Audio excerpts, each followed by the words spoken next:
पाहता गोवळी खाय त्यांची उष्टावळी करीती नामाचे चिंतन गडे कानोबाचे ध्यान आली द्यावी डाई 10 वळत्या मागे गाई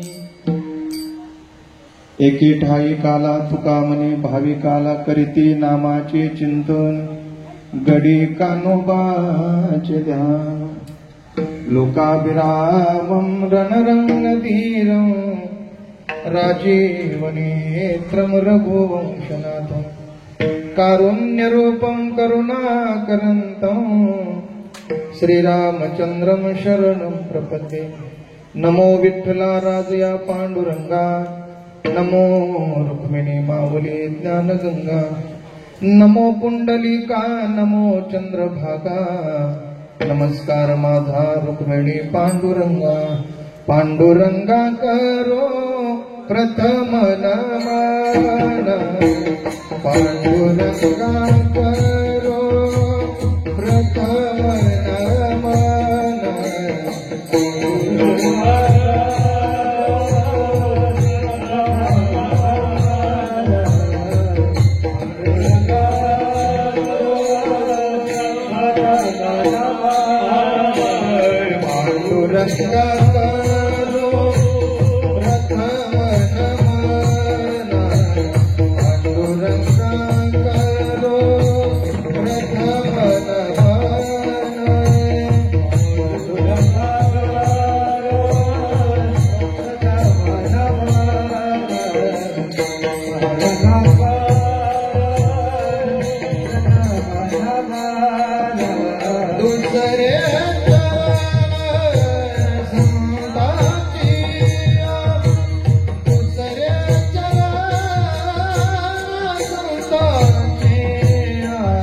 पांडुरंगा करू प्रथम नमन दुसरे चरण संतांच्या त्यांच्या कृपादाने कथेचा विस्तार बाबाजी सद्गुरु दास तुका जयांचे केले स्मरण होय सकळ विद्येच्या अधिकरण तेची वंदो श्रीचरण श्री गुरूंचे ते नमस्कार आता ओम नमो ज्ञानेश्वरा करुणा करा दयाळा तुमचा अनुग्रह लादलो पावन झालो चराचरी सेवे लागी सेवक झालो सेवे लागी सेवक झालो सेवे लागी सेवक झालो सेवे लागी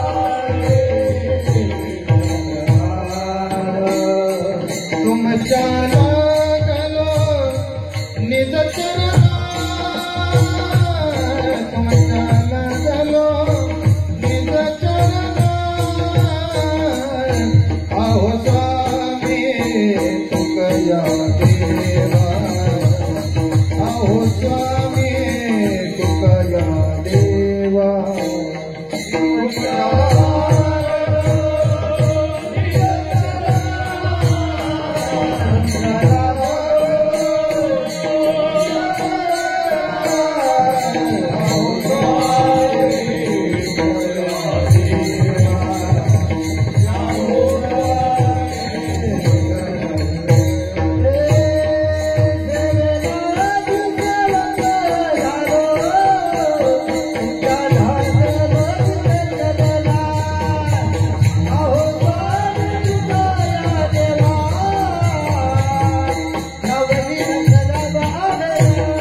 सेवे लागी सेवक झालो तुमच्या लागलो निज चरणा अहो स्वामी तुक या देवा यावरी न करावा अवेर मस्तक हे पायावरी या वारकरी संतांच्या कृष्ण जिनका नाम हे गोकुल जिनका धाम ऐसे श्री भगवान को बार बार प्रणाम है ऐसे श्री भगवान को बार बार प्रणाम है।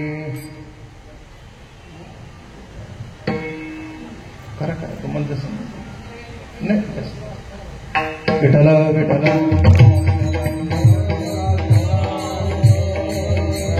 माझी वाणी तुझ्या वर्णी भूतनाय माझी वाणी तुझ्या वर्णी भूतनाय माझी वाणी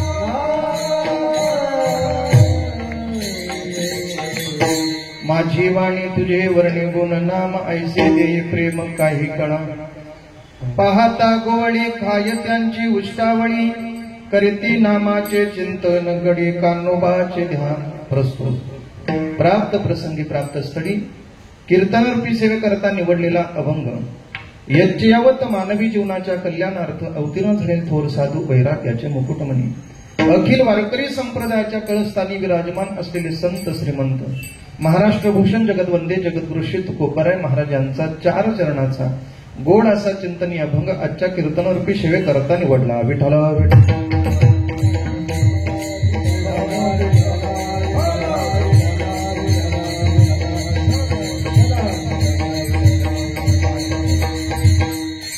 तुकाराम महाराजांच्या अभंगातून इतर साधनामध्ये भक्ती साधना कशी सर्वोत्तम साधना आहे याचं चिंतन तुकोबाराय आजच्या अभंगातून करत आहे।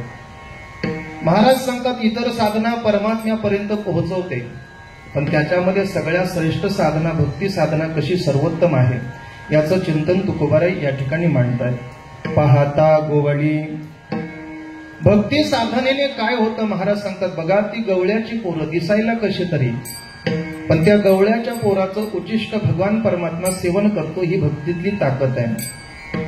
अशी ती गोवळी अशी ती गोपाल करतात तरी काय की भगवान परमात्मा त्यांचं उच्चिष्ट सेवन करतो। महाराज सांगतात ते काय करतात नामाचं चिंतन करतायत आणि कानोबाचं ध्यान करतायत। आपल्या जीवनामध्ये परमात्म्यावर जर त्याचा डाव आला तर तो डाव सुद्धा परमात्मा स्वीकारत असतो। आधी द्यावी डावी 10 वेळ त्या मागे गायी त्या गायी वळण्याचं काम परमात्म्याने केलं।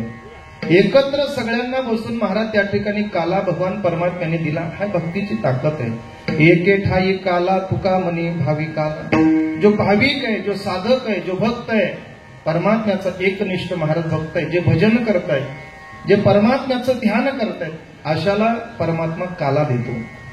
ही भक्तीची ताकद आहे आणि भक्ती सर्वोत्तम कशी आहे याचं चिंतन तुकोबाराय आजच्या अभंगातून करतायत। विठ्ठल विठ्ठल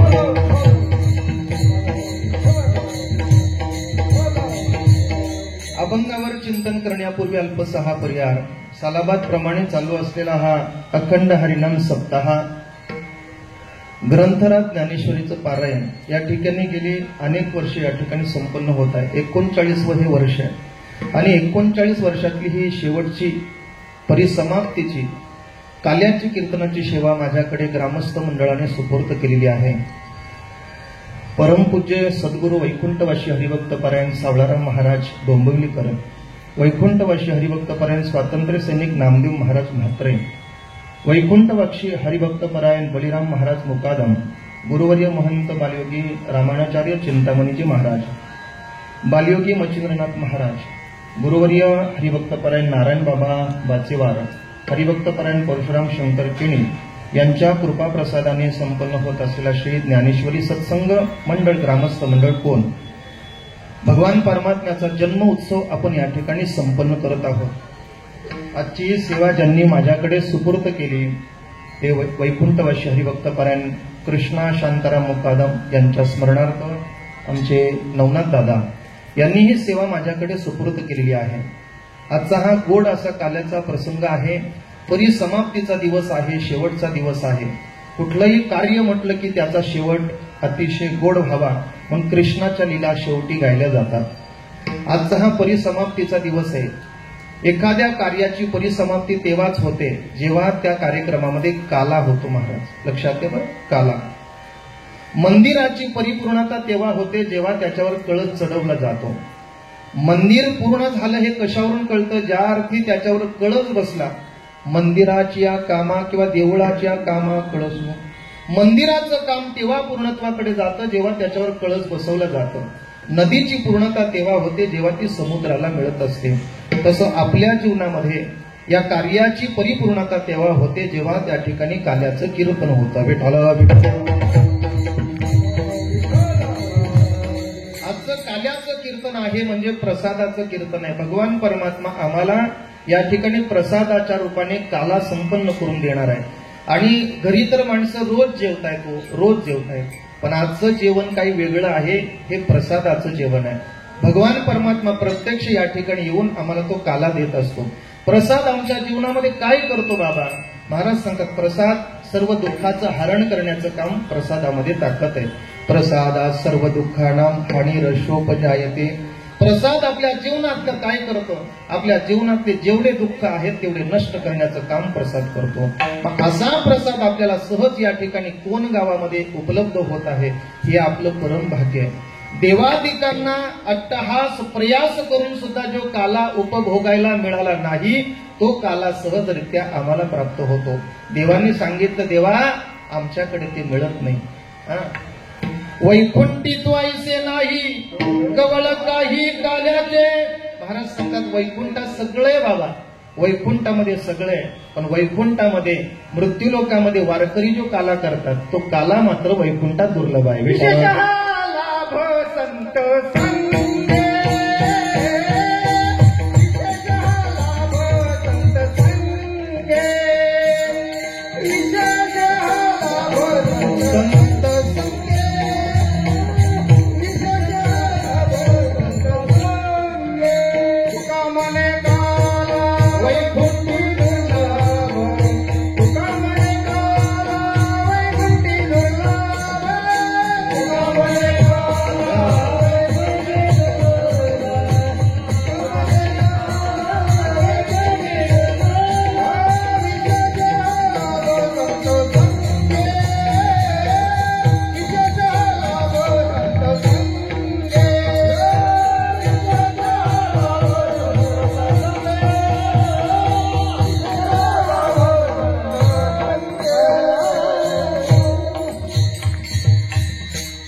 तुकामने काला वैकुंठी दुर्लभ। महाराज सांगतात तो वैकुंठामध्ये दुर्लभ असलेला काला पण साधूच्या समागमामध्ये मृत्यूलोकामध्ये आम्हाला सहज प्राप्त झाला। आम्ही भाग्यवान आहोत महाराज। देवादिकांनी प्रयत्न करून सुद्धा जो काला त्यांना उपभोगायला मिळाला नाही तो काला आम्हाला सहज जर मिळत असेल तर आमच्या जीवनामध्ये निश्चित भाग्य आहे आणि त्या भाग्याच्या अधिकारी तुम्ही आम्ही आहोत। आता जेवढे मंडपात बसून कीर्तन श्रवण जेवढे करणार आहेत त्यांनाच हा काला मिळणार आहे। मग तुम्ही म्हणाल महाराज नंतर येणाऱ्याला काला नाही का? त्यांना जेवण मिळेल, काला नाही। विठ्ठला विठ्ठला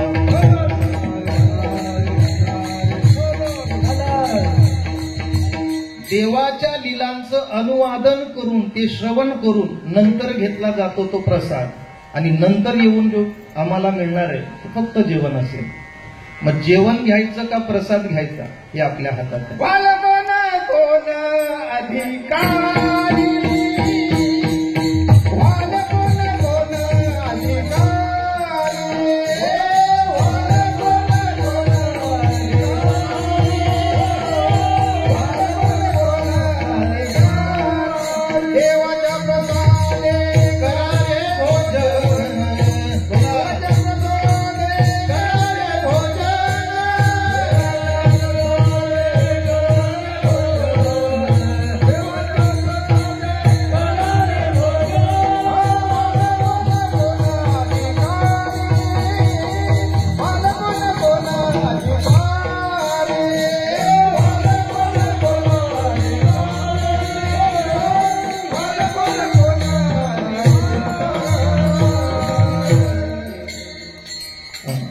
देवाच्या प्रसादे करारे भोजन व्हाल कोण कोण अधिकारी. महाराज सांगतात देवाच्या लीला देवाच्या कथा श्रवण करा आणि नंतर काला घ्या, तो प्रसाद घ्या. काही काही माणसं शॉर्टकट करतात महाराज. 4 दिवस जायला जमलं नाही 5व्या दिवशी जा, 7 दिवस जायला जमलं नाही 8व्या दिवशी जा.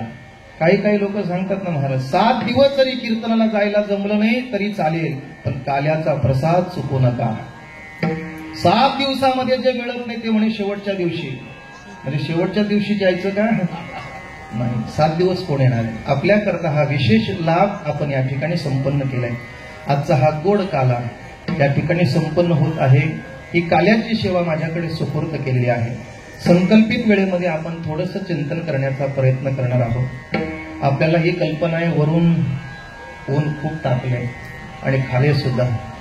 अशा अवस्थेमध्ये आपल्याला हे कीर्तन करायचं. संकल्पित वेळेमध्ये आपण थोडंसं या सगळ्यांच्या कृपा प्रसादाने या अभंगाला स्पर्श करण्याचा प्रयत्न करूया. तसं पाहायला गेलं तर अभंगाचं चिंतन हे आपल्याच्याने होणं शक्य नाही, कारण ती अभंगवाणी माझ्या तुकोबाऱ्यांची. आज या तुकोबाऱ्यांच्या अभंगवाणीला स्पर्श करणारी माणसं संपून गेली, पण त्यांना त्या अभंगाचा थांग पत्ता लागला नाही. जेवढं तुम्ही त्याच्या खोलात जाल तेवढी महाराज त्याच्यामध्ये काहीतरी वेगवेगळं आम्हाला प्राप्त होत असतो, कारण ती अभंगवाणी तुकोबाऱ्यांची. सकाळचा पेपर दुपारी वाचत नाही, दुपारचा संध्याकाळी वाचला जात नाही, बरोबर आहे. एखादं गाणं आलं 2-4 महिने टिकतं, 4थ्या महिन्याला ते बाद होतं. एखादा चित्रपट आला तर महाराज तो 7-8 दिवस त्या थिएटरमध्ये चालतो, नंतर त्याला कोणी विचारत नाही. पण गेली अनेक वर्ष 400-450 वर्षापासून जी अभंगवाणी आजपर्यंत गायली जाते ती पुढे सुद्धा गायली जाईल. ही ताकद तुकोबाऱ्यांच्या अभंगाची. विठाला विठाला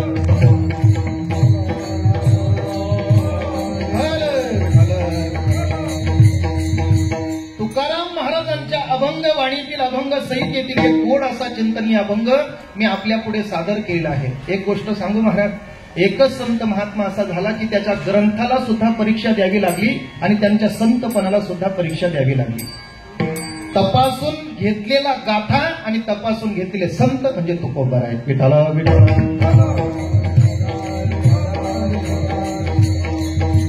आणि अशा संतांच्या मुखातून निघालेली ही अमृत वचनं आहेत महाराज.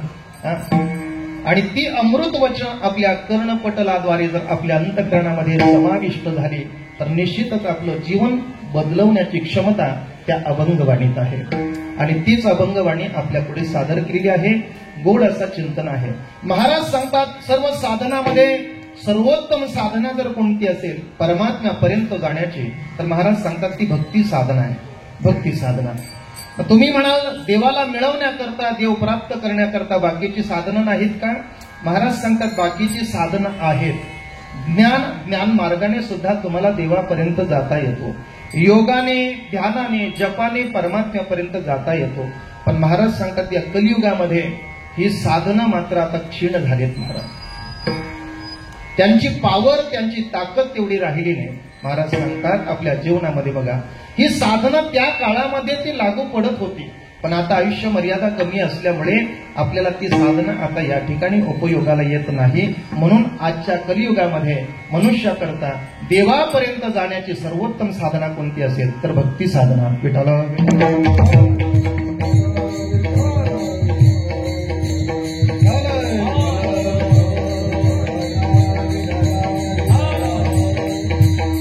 बघा काही काही औषधं महाराज आपल्या जीवनामध्ये ती औषधं जर आपण पाहिली तर त्याच्यावर 2 तारखा असतात, डेट असतात. एक कधी निर्माण झालंय आणि एक कधी संपलंय.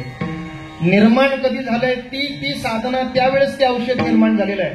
पण आता कलियुग चालू झालं, आता ती साधना काय झाली एक्सपायर झाली, तिची कॅपॅसिटी संपली गेली आणि ज्याची डेट निघून जाते ती माणसं थप्पीला पडतात महाराज. ती साधना थप्पीला. तसं कलियुगामध्ये सर्वोत्तम साधना आहे परमात्म्याचं नामचिंतन. कलयुगवादी करावे कीर्तन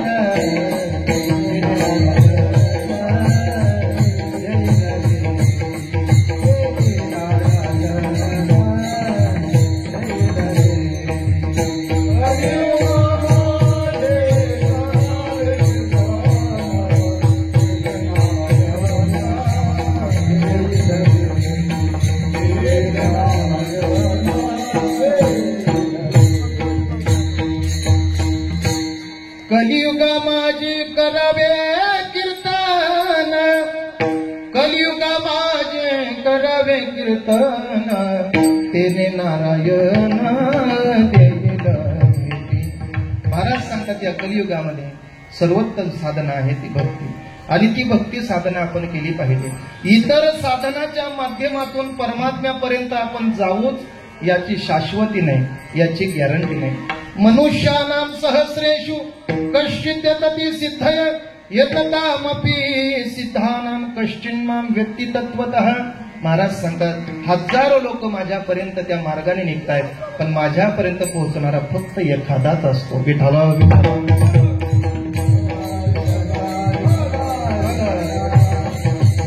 त्या साधनाच्या माध्यमातून माझ्यापर्यंत किती येतील मला माहित नाही, पण नामचिंतन करणारा तो माझ्यापर्यंत येणार नाही असं कधी होत नाही, आणि तो वाया जाईल असं सुद्धा मी माझ्या कानाने ऐकलं नाही. नाम घेत वाया गेला, ऐसा कोणी आहे गेला, ऐसा कोणी आहे गेला, ऐसा कोणी आहे गेला.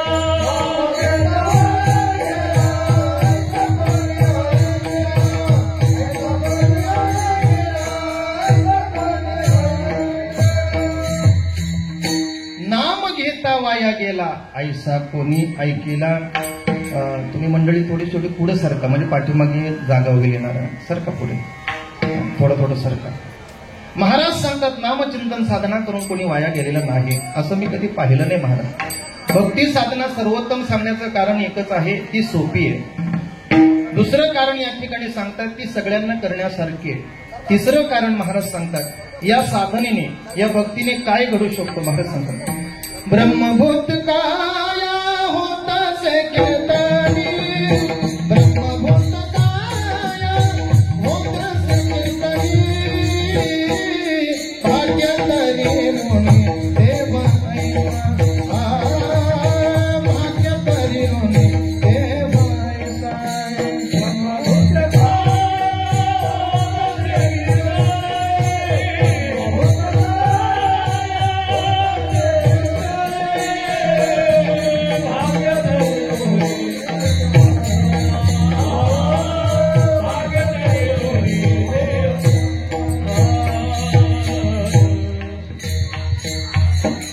भक्ती साधना सर्वोत्तम कशा करता आहे. पहिलं कारण मी सांगितलं, ही साधना सोपी आहे. दुसरं कारण मी सांगितलं, ही साधना सगळ्यांना करण्यासारखी आहे. भक्ती साधना सर्वोत्तम का आहे, तर महाराज सांगतात भक्ती साधनेने काया ब्रह्मरूप होते, ब्रह्मभूत काया होत असे कीर्तनी. या कीर्तनाने, या भक्तीने आपली काया ब्रह्मरूप होते. एवढंच नाही, पुढे आहे का, भाग्य तरी ऋणी देवायसा. त्या भगवत भक्ताचा ऋणी परमात्मा होत असतो. महाराज परमात्मा ऋणी होतो, त्यांच्याकडचं वाटेल ते काम भगवान परमात्मा करत असतो. भक्ती साधनेतलं सर्वोत्तम साधन आहे महाराज, लक्षात घ्या. आणि पुढचं कारण मी सांगतो, भक्ती साधना सर्वोत्तम का आहे, तर भक्ती साधनेमध्ये देवाला सुद्धा वेळ लावण्याची ताकद भक्ती साधनेत आहे. विठ्ठला विठ्ठला.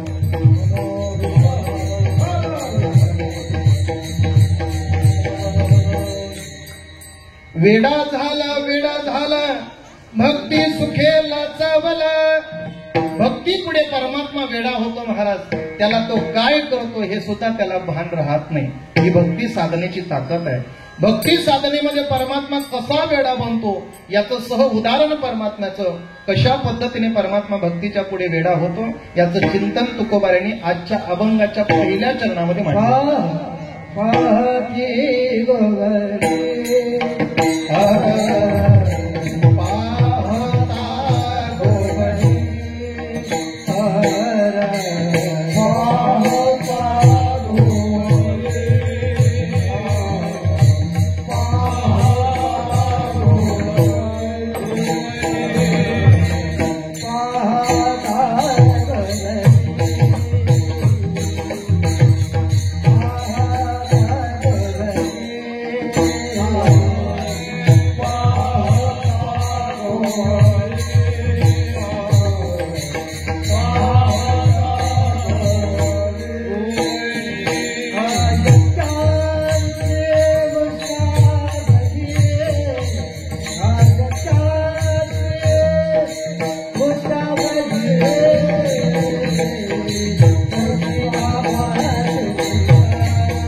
महाराज सांगतात परमात्मा भक्तीच्या पुढे कसं वेडा होतो याचं चिंतन तुकोबाराय आजच्या अभंगातून करताय.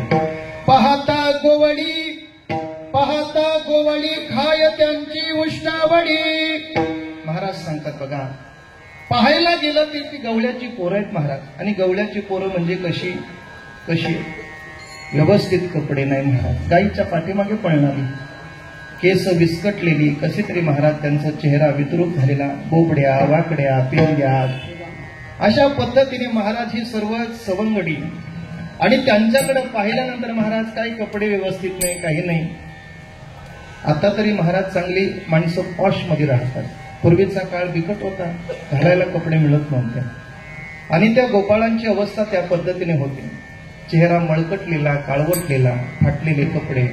आणि अशा अवस्थेत सुद्धा माझा भगवान परमात्मा त्यांचं उच्चिष्ट सेवन करायचं. बघा, आपल्या शाळेमध्ये काही पोरं असतात बघा, आपल्या गावातली शाळा असते तर पोरं कशी जातात गबाळ्यासारखी. आणि चांगल्या कॉलेजला जर आपण गेलो तर एकदम सूट बुटात माणसं जात असतात, पोरं जात असतात. फरक एवढा आहे की नाही. तशी एक गोपाळ महाराज, शर्टची बटणं निघालेली, कमरेला पट्टा नाही. आता पट्टा आता निघाला. पूर्वीचा पट्टा बाबा कुठला? दत्तात्रय बाबा.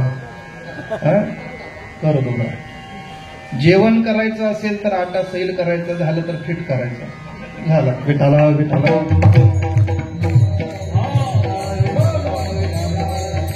आणि अशी दिसायला कशी तरी महाराज विद्रूप होती, दिसायला कशी तरी होती.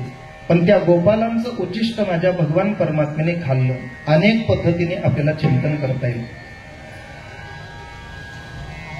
या गोकुळामध्ये एक असा सवंगडी परमात्म्याचा होता, त्याचं नाव होतं मधुमंगळ. परमात्म्याने सगळ्यांना सांगितलं, आज काहीतरी विशेष आपल्याकडनं घेऊन या सगळ्यांनी. पोरांनी आपल्या घरी गेल्यानंतर आपल्या मायबापाला सांगितलं, कृष्णाने आज काहीतरी विशेष सांगितलंय. आपापल्या पद्धतीने भगवान परमात्म्याकरता काहीतरी विशेष, कोणी लाडू, कोणी गुलाबजाम, करंजा, पोळी, आपापल्या पद्धतीने लोकांनी सगळ्यांनी महाराज घेऊन आला. पण त्याच्यामध्ये एक गरीब गोपाळ होता, त्याचं नाव आहे मधुमंगळ. त्याच्याकडे काही खायला नव्हतं महाराज. दुसऱ्याकडं त्याची आई किंवा दुसऱ्याकडे काम करायचे, तेव्हा त्यांच्याकडे काहीतरी 2 घास तिला खायला मिळायचे. घरी आल्यानंतर मधुमंगळाने सांगितलं, आई आज कृष्णाने आपल्याकडनं काहीतरी विशेष मागितलंय, काहीतरी द्यायला पाहिजे. विचार करू लागली काय करावं. घरामध्ये सगळं पाहिलं तर घरामध्ये काहीच दिसलं नाही. आईच्या डोळ्यामध्ये पाणी आलं. आई विचार करू लागली, आज बऱ्याच दिवसातून कृष्णाने आपल्या पोराकडे काहीतरी मागितलंय, पण त्या कृष्णाला आपल्याकडनं देण्याकरता एकही वस्तू नाही. किती अभागी आहे मी. आज भगवान परमात्मा स्वतः सांगतो, काहीतरी तुमच्याकडनं मला आणा, पण माझ्याकडे त्यांना देण्याकरता काहीच नाही. किती अभागी आहे. म्हणून भगवान परमात्म्याला कधी एक प्रार्थना करायची, देवा एवढं सुद्धा माझ्या जीवनामध्ये देऊ नको की त्या संपत्तीचा मला उन्मत्तपणा निर्माण होईल, पण एवढंही कमी देऊ नको की माझ्या दरवाजातून एखादा अतिथी विन्मुख जाईल.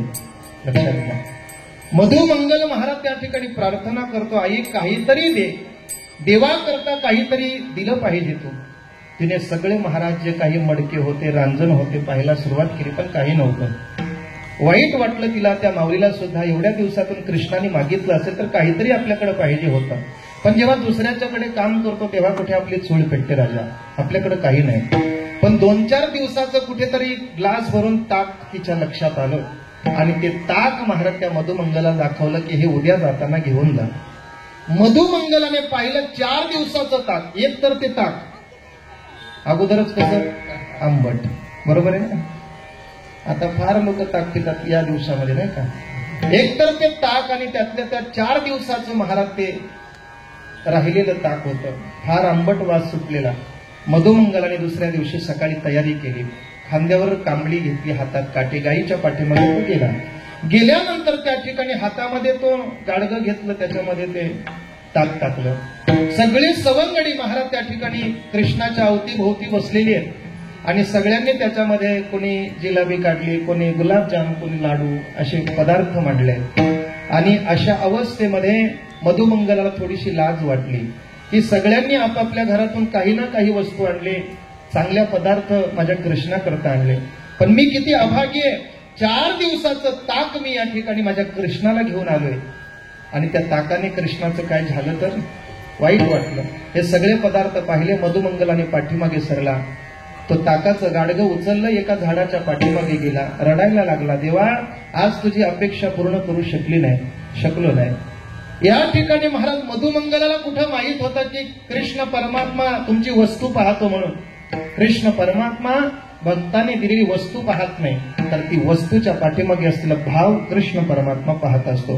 कारण तो स्वतः सांगतो, तुम्ही काय मला समर्पण करता हे मी पाहत नाही. गीता वर्णन करतात मला गीताकार. पत्रम पुष्पम फलम तोयम यो मे भक्त्या प्रयच्छति तदहम भक्त्युपरुतमश्नामी प्रयतात्मनः मग निस्सिम भाव उल्हासे मज अल्पवयाचे मिसे फल एक आवडे तैसे भल दयाचे. अरे तू काय देतो, कोणतं फल? सफरचंद दिलं पाहिजे असं नाही, शबरीची बोरं पण चालतात. तुम्ही फुल दिलं पाहिजे, ते पण गुलाबाचं कमळाचं फुल पाहिजे असं नाही. तुम्ही कोणतंही फुल दिलं तरी चालेल. गजेंद्राने जसं फुल दिलं त्या भावनेने, तसं फुल जरी दिलं तरी मी त्याचा स्वीकार करतो. तुमच्या जीवनामध्ये नाहीच तुम्हाला काही देता आलं तर फुकटचं पाणी जरी मला समर्पण केलं तरी मी ते स्वीकार करत असतो. महाराज किती परमात्मा भोळा आहे बघा. फक्त त्या वस्तूचं समर्पण करताना तो भाव आपल्या अंतकरणामध्ये निर्माण झाला पाहिजे. मधुमंगलाच्या डोळ्यातून अश्रू आहे. 4 दिवसाचं आंबट झालेलं ताक माझ्या कृष्णाला मी देऊ शकत नाही. आणि कृष्ण परमात्म्याने पाहिलं, सगळे गोपाल दिसतात पण माझा भक्त मला दिसत नाही मधुमंगल. पोरांना विचारलं, का रे बाबा मधुमंगळ आता होता, कुठे गेला माहित नाही.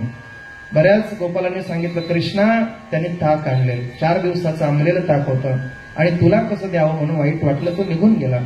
देवाने सांगितलं, थांबा, कोणी खाऊ नका, मी त्याला घेऊन येतो.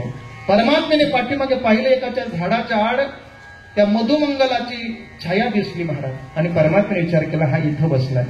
परमात्मा तिथं जात असताना चाहूल लागली. कोणाला?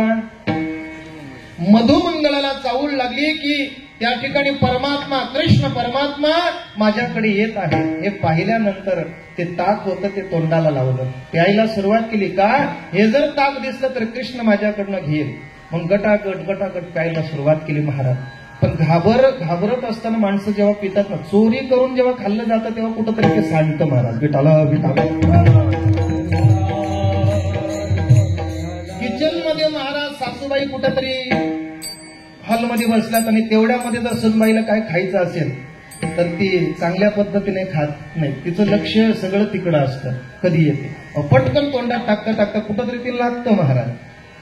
तिची चाहूल लागल्याबरोबर ह्या महिला मंडळ काय करतात, जेवढं असेल तेवढं तोंडात टाकतात. तसं महाराज त्या मधुमंगलाने सगळं तोंडात टाकलं, रिकामं गाडगं ठेवलं. कृष्णाने पाहिलं, लबाडा, अरे आणलेलं माझ्या करता आणि एकटा खातो का? कृष्णा, अरे ते खूप खराब झालेलं, 4 दिवसाचं होतं आणि ते मी कसं तुला देणार? म्हणून महाराज कृष्णाने सांगितलं, अरे मी तुला कुठं म्हटलंय चांगलं पाहिजे, कसंही जरी असलं तरी चालेल, फक्त श्रद्धेने मला समर्पण कर. एकटा खातो का? कृष्णाने गंमत काय केली, भक्ती सांगतो मी, भक्ती सर्वोत्तम साधना काय. मधुमंगलाने ताक ते परमात्म्याला दिलं नाही, पण परमात्म्याने त्याच्या अंगावर पडलेलं ताक चाटून जशी गाय वासराला चाटते ना, तशा माझ्या भगवान परमात्म्याने मधुमंगलाला चाटून ते ताक खाल्लं महाराज. खाय त्यांची पुष्टावडी नमने उचित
न म्हणे उच्चिष्ट अथवा थोडे, तुका म्हणे भक्ती पुढे. महाराज सांगतात बघा, तो उच्चिष्ट आहे हे सुद्धा पाहत नाही, ते थोडं आहे हे सुद्धा पाहत नाही. भक्तिभावाने जे तुम्ही समर्पण कराल तो परमात्मा घ्यायला तयार आहे, तो स्वीकारत असतो महाराज. फक्त आपण तेवढी देण्याची तयारी केली पाहिजे. मधुमंगलाचं अंग संपूर्ण परमात्म्याने चाटून आणि संपूर्ण ते ताक महाराज आपल्या जिभेने चाटलं गेलं. खाय त्यांची पृष्ठावडी. आमचे राऊत महाराज सुद्धा एक दृष्टांत गोड सांगायचे. म्हणे पेंद्याच्याकडे एक दिवशी श्राद्धाचा कार्यक्रम होता. श्राद्धाचा कार्यक्रम असताना आईने त्याला सांगितलं, जा जरा गावात आमंत्रण कर, सगळ्यांना आमंत्रण करून आला. हे आण ते आण सगळं करता करता पेंद्यात दमला आता. एका कोपऱ्याला शांत बसला. आईला सांगितलं, आई काहीतरी खायला वाढ, आता भूक लागली. सकाळपासून वन केली. आता इथं पण सकाळपासून फार माणसं धावणारी आहेत. त्यांनाच माहित आहे कधी काला होतो, कधी काला पोटात जातो. कारण त्यांच्या पोटात कालवा चाललेला असते आता. कारण सकाळपासून धावणारी मंडळी, काय खावं हे सुद्धा त्यांना आता पत्ता नाही. कारण का वेळेत कीर्तन चालू झालं पाहिजे याच्याकरता महाराज ठराविक माणसं असतात, ती धावपळ करत असतात. लक्षात घ्या. पेंद्याची धावपळ पाहिली आईने, मटकन खाली बसला. पेंद्या आईला सांगतो, काहीतरी आई मला खायला दे. पेंद्याला आई सांगते, एवढा श्राद्धाचा विधी उरकला ना, पहिली पंक्तीला तूच बस, पहिल्या पंक्तीला. त्या ठिकाणी महाराज आईने सांगितलं, पहिल्या पंक्तीला तू बस. पण आता पोटात कावळे ओरडायला लागले, आई पटकन मला काहीतरी खायला दे, भूक लागली. दुपारची वेळ झाली, श्राद्ध विधी आटोपला गेला. पंक्ती बसल्या महाराज त्या ठिकाणी. आणि पंक्ती बसल्यानंतर माझ्या त्या विठाला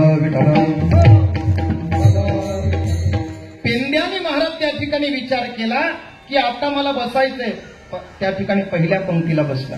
सगळे काही पदार्थ वाढले गेले, पण कढी एवढी चांगली झालेली महाराज की कढीचा वास घराच्या बाहेर दरवळत होता.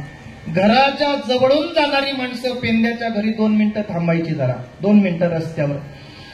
चांगला वास आला, वाह तृप्त झालं. चला आता वडापावच्या टपरीवरून जाणारी माणसं जातात ना, भजीचा वास आला का खाऊ वाटतं महाराज. एकादशी असली तरी तोंडाला पाणी सुटतं. आणि काही गल्लीतून गेल्यानंतर असं वाटतं ही गल्ली कधी पार करतो आपण.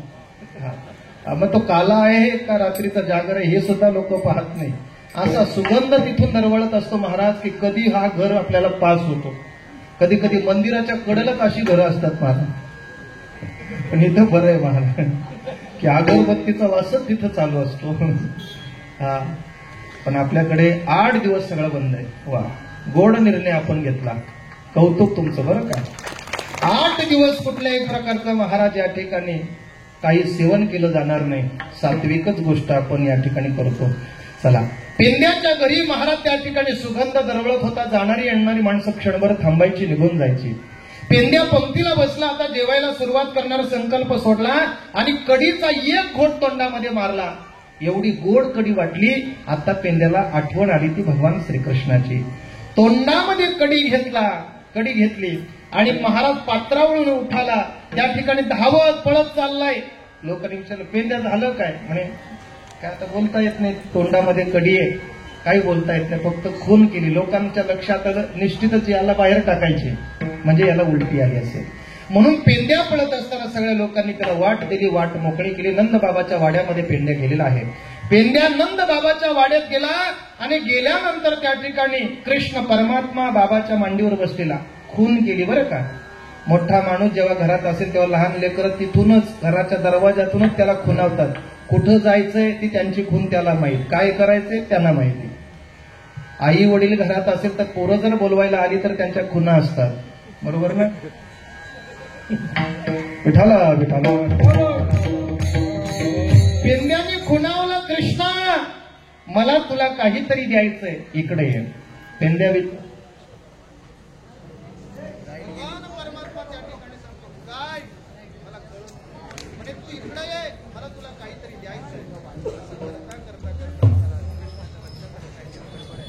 परमात्मा त्या ठिकाणी काय रे पेंद्या, काय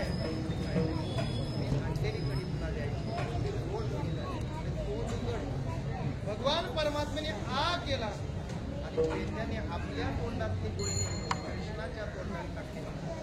चांगलं वाटतं ऐकायला.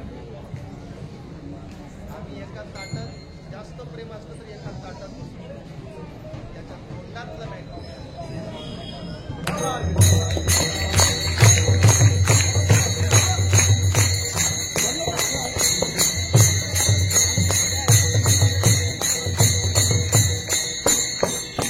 माझ्या परमात्म्याने श्रीकृष्णाने महाराज पेंद्याच्या तोंडातली कडी सुद्धा महाराज का भक्ती परमात्म्याला वेळ लावते. त्याच्याकडे काय कमी सांगा मला. जो संपूर्ण विश्वाला जो महाराज पोचण्याचं काम करतो, खाऊ घालण्याचं काम करतो, त्याच्याकडे काय कमी असेल. पण असाही परमात्मा त्या ठिकाणी गोपाल आणतो.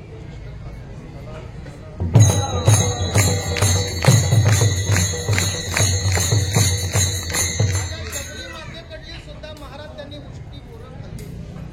परमात्मा जेव्हा शबरी मातेकडे येणार आहे तेव्हा सद्गुरुनाथांनी सांगितलं की शबरी चिंता करू, एक दिवस जगाचा मालक या ठिकाणी तुला भेट देण्यातच नाही. तेव्हापासून महाराज ती वाट बघत राहिली. किती अनन्यपणाने भक्ती केली बघा. किती वर्ष लहानपणात आलेली अरण्य आता म्हातारं वय झाले, पण तरी सुद्धा महाराज माझ्या राम प्रभूचं चिंतन चालू होतं की आज माझा राम येणार, आज माझा राम येणार. याच भावनेने महाराज ती वाट पाहत राहिली. कधीतरी माझ्याकडे माझा भगवान परमात्मा येणार आणि ही दुनिया माझी पावन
शबरी के कुटिया का पावन होगा, आएंगे रघुराय तब मैं आसन पे बिठाऊंगी, मीठे मीठे बेर अपने हाथों से खिलाऊंगी, साथ साथ लखन जी का दर्शन होगा, शबरी के कुटिया का पावन होगा.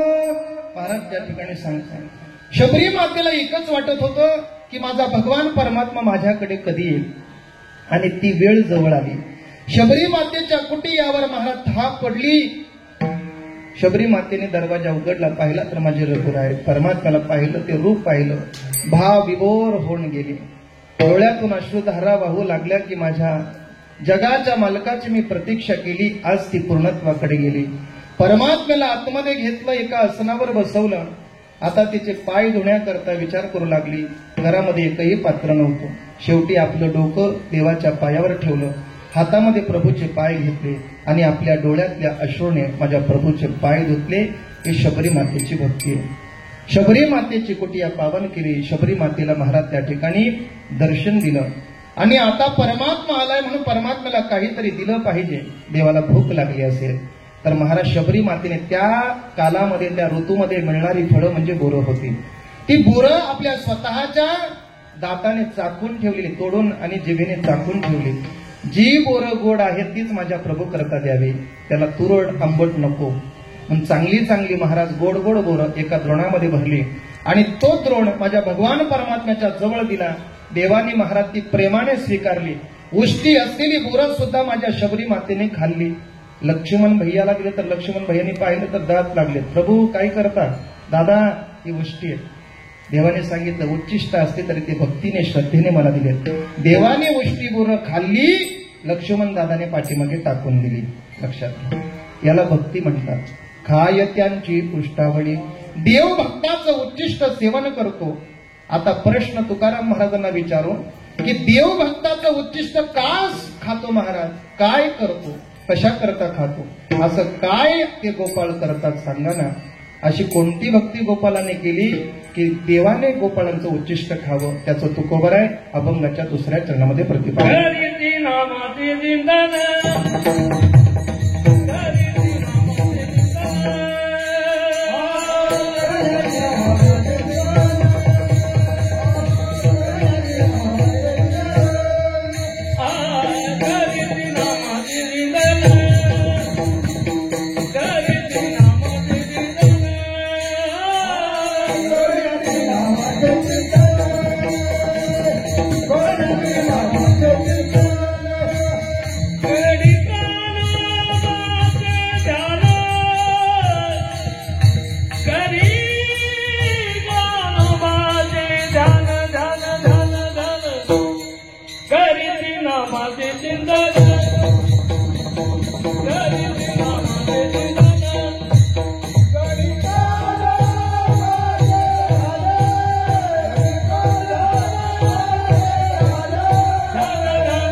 तुकाराम महाराजांना विचारलं, महाराज असे ते गोपाल करतात तरी काय की भगवान परमात्मा त्यांचं उच्चिष्ट खातो. तुकाराम महाराज सांगतात ते गोपाल करतात काय? ते गोपाल देवाची भक्ती करतायत, साधना करतायत, ते गोविंदाचं ध्यान करतायत, त्याच्या नामाचं चिंतन करतायत. गोपाल आपल्या जीवनामध्ये सातत्याने देवाचं ध्यान करायचे. झोपी जाईपर्यंत कृष्णाचं ध्यान, झोपेतून उठलं की पुन्हा कृष्णाचं ध्यान, सातत्याने देवाचं चिंतन. महाराज एक मिनिट सुद्धा गोपाल कृष्णाशिवाय राहत नव्हते. महाराज एवढी अनन्य भक्ती महाराज त्या गोपालांनी केली. गोपाल परमात्म्याशी एकरूप होऊन भक्ती करायचे. सकाळी सकाळी उठले की नंद बाबाच्या अंगणात कृष्णाची भेट घेण्याकरता रात्रीपर्यंत राहायचे. घरची लोक विचार करायचे, अरे सकाळी पहाटे काकड्याला जातात तर जागर भजन करूनच येतात, भानगड काय? एवढं महाराज माझ्या कृष्णाचं वेड त्या गोपालांना लागलं आणि गोपालांना सुद्धा त्या कृष्णाचं वेड आणि कृष्णाला गोपालांचं वेड. ही भक्ती महाराज, ही भक्ती साधना आहे. देवाचं भजन, देवाचं चिंतन महाराज हे गोपाल करत होते. म्हणून तर भगवान परमात्मा त्यांचं उच्चिष्ट खायचं. एवढंच नाही, त्यांच्यावर जर डाव आला महाराज खेळता खेळता म्हणजे देवावर, तर तो डाव सुद्धा महाराज परमात्मा देत होता. आली द्यावी डाई, दहावे वळ त्या मागे गाई. रानात जेव्हा खेळायला जायचे, गायी चारण्याकरता जायचे, तेव्हा तिथं खेळ खेळत होते.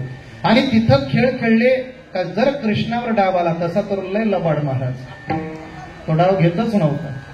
पण पार अडकुंडी आली पोरं की मग कृष्ण परमात्मा ठरवायचं चला आपण डाव करू. मग भगवान परमात्मा आपल्या आल्यावर आलेला डाव सुद्धा ते घेत होते. आली द्यावी डाई. डाव म्हणजे काय? तर जिकडे आपल्या गायी लावलेल्या आहेत त्यांना परत काय करायच्या? फिरून आणायच्या. अशा पद्धतीने कृष्ण परमात्मा अनेक लीला करायच्या. एवढंच नाही, खेळ झाला की सगळ्यांना एकत्र करायचा आणि जे भाविक आहेत ना त्यांना माझा परमात्मा स्वतःच्या हाताने काला द्यायचा. शेवटचं चरण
कानोबाचे ध्यान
एके ठाई काला तुका म्हणे भाविकाला. सगळ्यांना एकत्र भगवान परमात्मा करतो आणि त्याला काला देत असतो. परमात्म्याना या ठिकाणी भक्ती सर्वोत्तम कशी आहे याचं चिंतन अनेक उदाहरणं तुकोबारे आजच्या अभंगातून देत आहेत. या अभंगाचा धावता भाव शब्दशार्थ आपल्या पुढे ठेवलेला आहे. संकल्पित वेळेमध्ये आपल्याला भगवान श्रीकृष्णाच्या थोड्या लीला पाहून सेवेला पूर्णत्वाकडे न्यायचं आहे. एक वेळ सगळ्यांनी मोठ्या प्रेमाने माझ्या भगवान परमात्म्याचं भजन हाताने टाळी मुखाने देवाचं भजन करायचं. विठोबा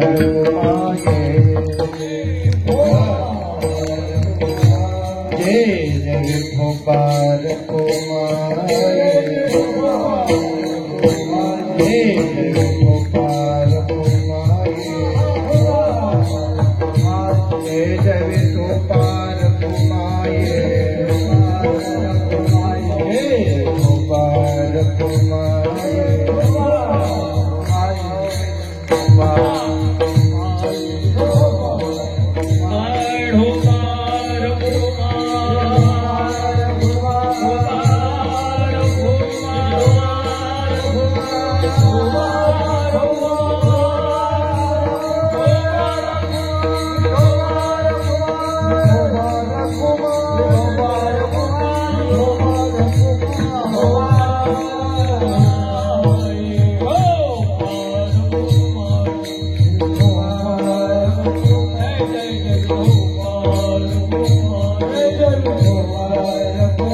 पाहता गोवणी खाय त्यांची उष्टावली करती नामाचे चिंतन गडी कानोबाचे ध्यान आली द्यावी डाई धावी वर त्या मागे काही एके ठाई काला तुका मनी भागिकाला करती नामाचे चिंतन गडी कानोबाचे ध्यान असा साधा सरळ अभंगाचा भाव आहे. आता भगवान परमात्म्याने ज्या लीला केल्या आहे त्याचं वर्णन करायचं आहे. परमात्म्याने गोकुळामध्ये काही लीला केल्या, काही मथुरेत केल्या, काही द्वारकेत केल्या, पण सगळ्या लीलांचं वर्णन या ठिकाणी करायचं नाही. तर आपल्याला वारकरी संप्रदायामध्ये जे दंडक घालून दिलेले आहेत त्या चरित्राचं वर्णन या ठिकाणी आपल्याला करायचं. चरित्र ते उच्चारावे केले देवे गोकुळी, केले देवे गोकुळी, केले देवे गोकुळी. चरित्र ते उच्चारावे केले देवे गोकुळी, केले देवे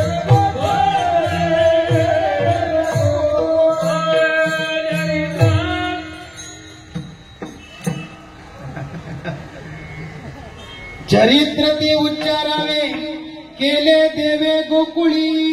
गोकुळामध्ये भगवान परमात्म्याने ज्या लीला केल्या त्याचं वर्णन केलं पाहिजे. तसं पाहायला गेलं तर चरित्र भगवान परमात्म्याचं खूप आहे बाबा, खूप आहे.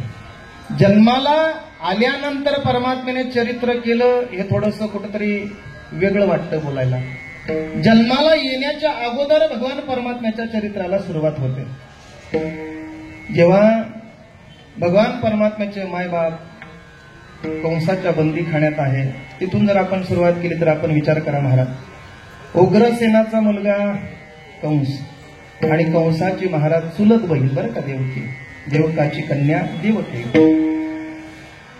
हा थोडासा क्रूर स्वभावाचा होता कंस. स्वतःच्या बापाला बंदीखान्यात टाकला आणि राजगादीवर बसला. संपूर्ण समाज थू थू करत होता, अरे जो बापाचा झाला नाही तो प्रजेचा काय होणार. एका सेवकाला विचारलं, लोकांच्या मनात आपलं घर करून राहण्याकरता काय केलं पाहिजे. त्यांनी सांगितलं, अशी एखादी चांगली गोष्ट करा की जेणेकरून समाजाचा तुमच्यावर विश्वास बसेल. मग त्यांनी काय केली, आपली चुलत बहिणीचं लग्न वसुदेवाशी जमवलं आणि लग्न जमवल्यानंतर महाराज इथपर्यंत थांबला नाही, तर ती वरात मी त्या रथावर बसून तिची वरात काढणार आहे. आणि त्याच्याकरता कंसाने स्वतः काय केलं महाराज, ती लग्नाची वरात काढण्याकरता निघाला. देवानी विचार केला, हा जर एवढा चांगला बनला आणि लोकांच्या मनात जर याची घरं करून राहिलं तर हा लवकर मरणार नाही. आकाशाची वाणी झाली महाराज, आकाशाची वाणी झाली आणि कंसाला सांगितलं, कंसा आम्ही जे बोलतो ते जरा लक्ष देऊन ऐक. हिच्या पोटी आज ज्या तुझ्या बहिणीची तू मिरवणूक काढत आहेस तिच्याच पोटी 8वा पुत्र येईल आणि तो तुझा काळ असेल. विठाल विठाल.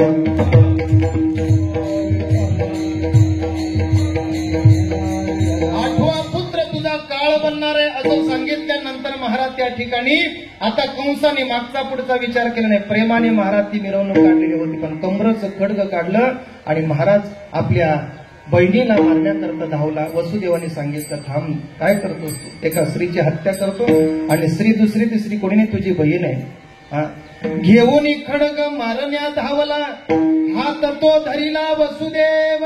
वसुदेवाने हात पकडला, अरे तुला या ठिकाणी स्त्री हत्येचं पातक लागेल, तुझ्या बहिणीची हत्या करतोस तू.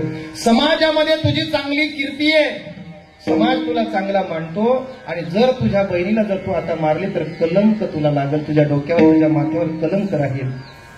मग त्याने काय केलं, वसुदेवाला विचारलं, मग काय. त्याने सांगितलं, 8वा पुत्र जर हिचा येणार आहे, तो जर मारणार असेल तर हिला जेवढी होणारी पोरं आहेत तेवढी मी तुला देईन. त्याच्याकरता महाराज कंसाने वसुदेवाला आणि देवकीला बंदीखान्यात ठेवलं. पहिला पोरगा झाला, कंसाला देऊन टाकला. कंसाने विचार केला, जर 8व्या पोरापासून जर मला भीती असेल, 8व्या मुलापासून, तर पहिल्याला मारून उपयोग काय. म्हणून परत केला पण परत दिल्यानंतर नारद महर्षी आले. त्यांनी विचार केला, हा जर असाच पुण्यवान झाला तर लवकर मरणार नाही. पुण्य सारा वया भेटे देवऋषी वदी बाळकासे ठेवू नको. अरे राजा करतो काय म्हणून एक कमळाचं फूल घेतलं आणि दाखवलं. कंसा सांग मला यातला पहिला नंबरचा कोणता आहे ना 8 नंबरचा कोणता आहे. पाकळ्या मोजायला सुरुवात केली. 1 2 3 4 5 6 7 8. 8वा जो होता आता त्याला सांगितलं उलट मोज. आता सगळ्या पद्धतीने मोजून दाखवलं. त्याला एकच विचार पटला की पहिलाही 8वा येऊ शकतो आणि 8वा सुद्धा पहिला असू शकतो. म्हणून आणलेल्या लेकराला महाराज त्यांनी काय केलं, शिळेवर आपटून मारून टाकलं. अशी 6 पोरं महाराज त्या ठिकाणी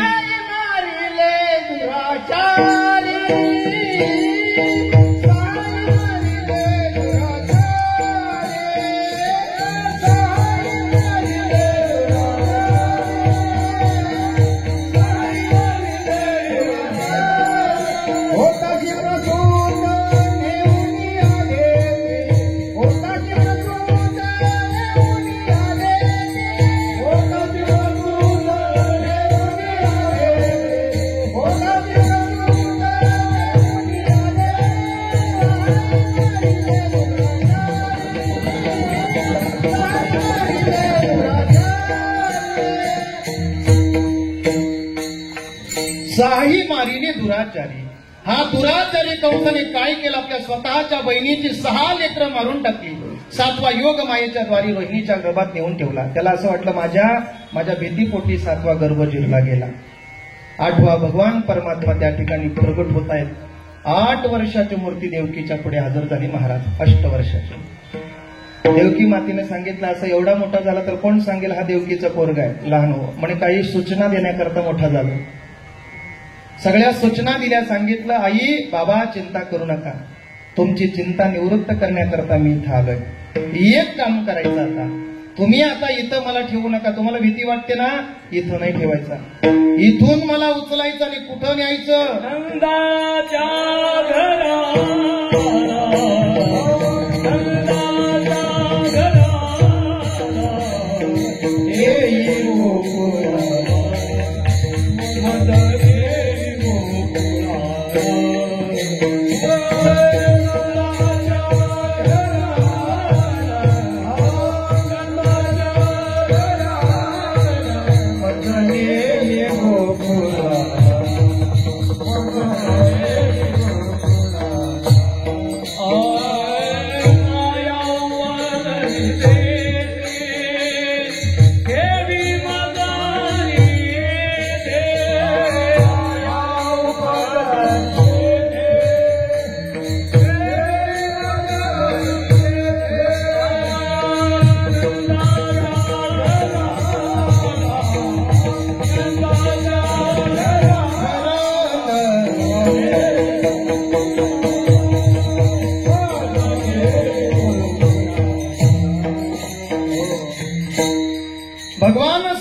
आपल्या स्वतःच्या बापाला सांगतो, बाबा तुम्हाला चिंता करायची गरज नाही, तुम्हाला भीती बाळगायची गरज नाही. मी सूचना देतो त्या पद्धतीने मला इथून हलवायचं, कुठं न्यायचं.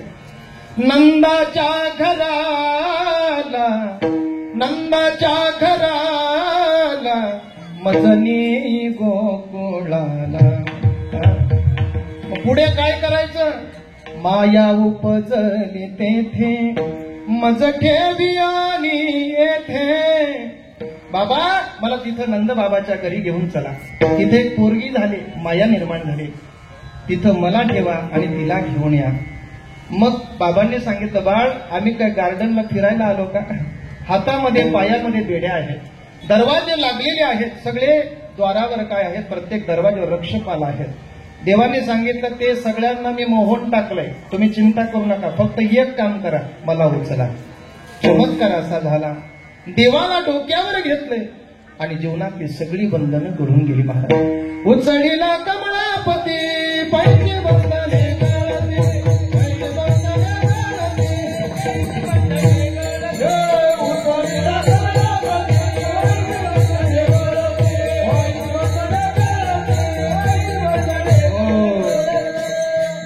देवाला डोक्यावर घेतला आणि सगळी बंधनं आपोआप तुटली. संसारात जेवढी बंधनं आहेत ना, फक्त देवाला डोक्यावर घ्या, सगळी बंधनं तुटून जातात. पण आमचं उलट झालंय, आम्ही देवाला देवळात ठेवलं आणि मायेला डोक्यावर घेऊन फिरतो. लक्षात घ्या. म्हणून तर सप्ताह होईपर्यंत माणसाला फुरसत नाही. आलो असतो पण काय करावं, कामच एवढे, माया डोक्यावर आहे. वेटाला वेटाला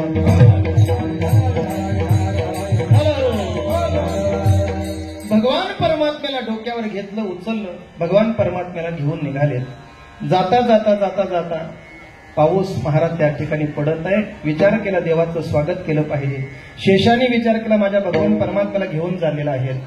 महाराज त्या ठिकाणी शेषाने वरून फणा धरला. गोकुळामध्ये जात असताना एक मध्ये नदी लागते महाराज, तिचं नाव आहे यमुना मैया. यमुना मैयाच्या पात्रामध्ये प्रवेश केला. वसुदेव बाबांनी विचार केला आता काय करो, पाणी वाढत चाललंय वाढत चाललंय. चालता चालता चालता देवानी विचार केला आता जास्तच परीक्षा घेतली तर बाबा इथं टाकून पडेल. बाहेर पाय काढला, स्पर्श केला आणि स्पर्श केल्यानंतर महाराज त्या ठिकाणी नदी दुभांगली गेली. रस्ता मोकळा झाला.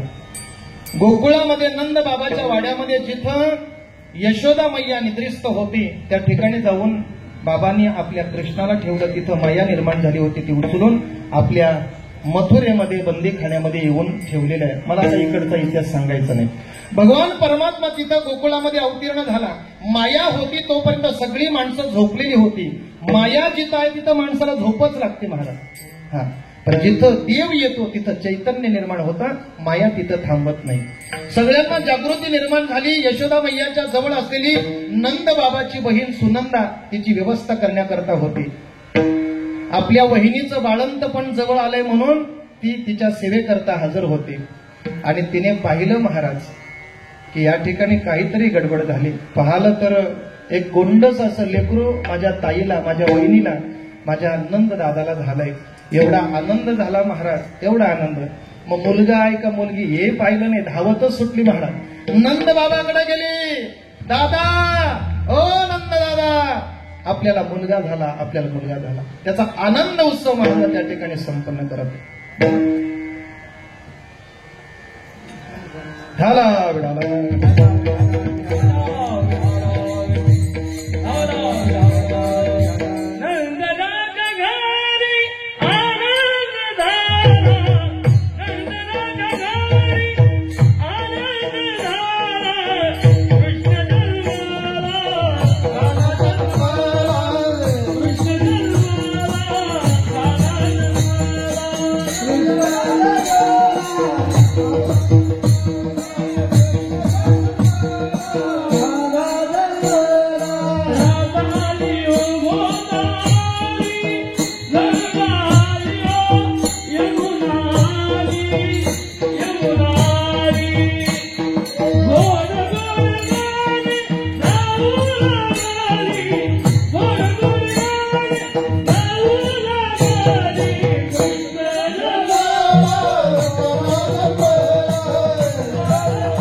कृष्णा जन्मला, कान्हा जन्मला, नंद घरा नंद भयो जय कन्हैया. नंद घरा नंद भयो जय कन्हैया. हाथी घोडा पालकी जय कन्हैया लाल की. जय कन्हैया लाल की. जय कन्हैया लाल की. नंद घरा नंद भयो जय कन्हैया लाल. नंद घरा नंद भयो जय कन्हैया लाल. नंद घरा नंद भयो भगवान परमात्मा अवताराला आलेला आहे. त्याचा आनंद या ठिकाणी सगळ्यांना होतोय महाराज. आज या गोकुळातल्या गवळण्यांना आनंद झाला यात नवल नाही. या गोकुळामध्ये असलेली गायी, वासरं, झाडं, झुडपं यांना सुद्धा महाराज प्रभूच्या आगमनाचा आनंद होत आहे. परमात्मा आलेलाचा आनंद संपूर्ण गोकुळवासीनं झाला. गोकुळीच्या सुखा अंतपार नाही, बाळकृष्ण नंदा घरी आनंदल्या नरनारी. आणि या ठिकाणी नंद बाबाला लेकरू झालेला आहे. ही वाळता महाराज हा हा करता करता करता संपूर्ण गावामध्ये पसरली गेली महाराज. वेगळं काही पत्र पाठवण्याची गरज नाही महाराज. एका गोपिकाला कळालं की नंद बाबाकडं परमात्मा अवतीर्ण होत आहे. मग त्या गवळणी महाराज त्या ठिकाणी पळू लागल्या, धावू लागल्या आणि आपल्या आळीतल्या सगळ्या गवळणींना सांगायला लागल्या, हे बाई, गवळण म्हणती ग म्हणती गवळण दिला पुत्र झाला यशोदेला. गवळण म्हणती हो म्हणती गवळण दिला पुत्र झाला यशोदेला. गवळण म्हणती हो म्हणती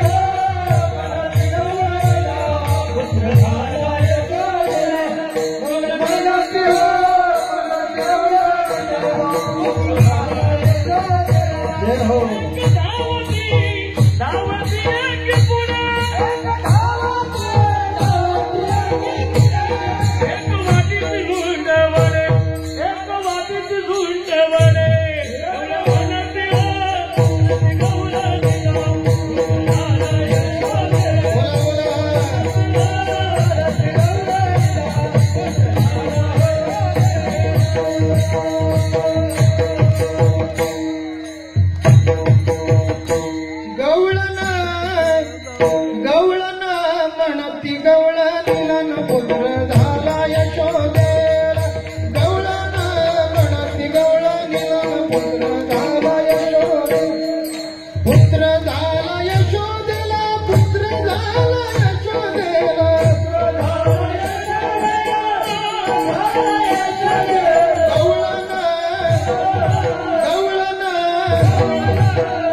हो म्हणती गवळण दिला पुत्र झाला यशोदेला.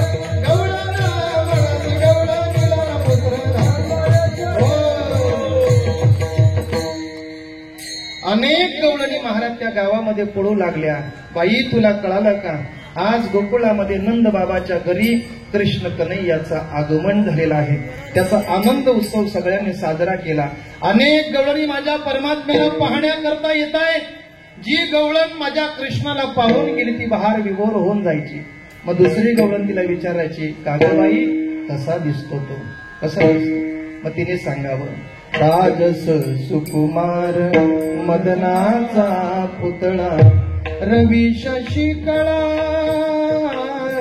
लोपलिया. तिने वर्णन करावं असा परमात्मा दिसतो. दुसरीला विचारलं, का ग बाई, तो पाहिला का? हो म्हणे, पाहिला. कसा आहे? पाहिला पाहिला नंदाचा पाहिला पाहिला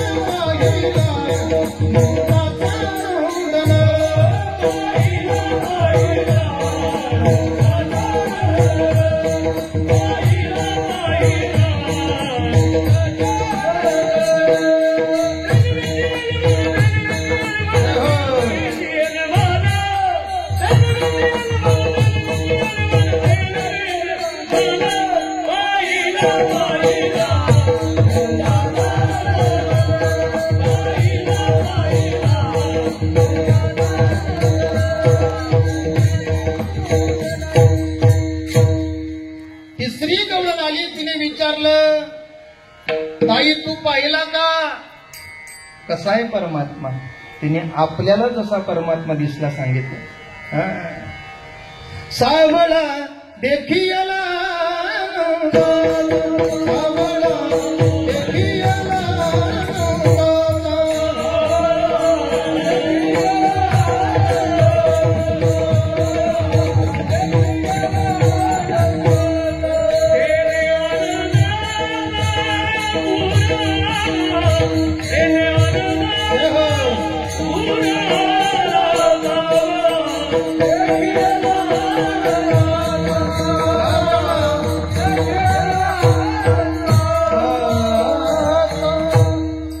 ज्या गवळणी जाऊन माझ्या कृष्ण कन्हैयाला पाहत होत्या, ज्या तिथपर्यंत पोहोचलेल्या होत्या, त्या त्यांना विचारायच्या, का ग बाई, कसा दिसला? आपल्याला परमात्मा जसा दिसला तसा आपल्या शब्दामध्ये त्या गोपिका दुसऱ्या गोपिकांना सांगू लागल्या. परमात्म्याचा आनंद उत्सव अनेक दिवस त्या ठिकाणी गोकुळामध्ये संपन्न झाला. परमात्मा हळूहळू त्या ठिकाणी यशोदा मैयाला आनंद देत होता. आनंद देत असताना आपल्या अनेक लीला भगवान परमात्मा त्या घरामध्ये करत होता. कधी कधी कूस बदलली की यशोदा मैयाने त्याचा उत्सव साजरा करायचा. आज माझ्या लेकराने काय केली, कूस बदलली. आज माझा परमात्मा हळूहळू रंगायला लागला. हे सुद्धा महाराज माझ्या यशोदा मैयाला कौतुकाचं वाटलं. हात टेकिता डाव्या गुडघ्यान रांगता रंगली रंगला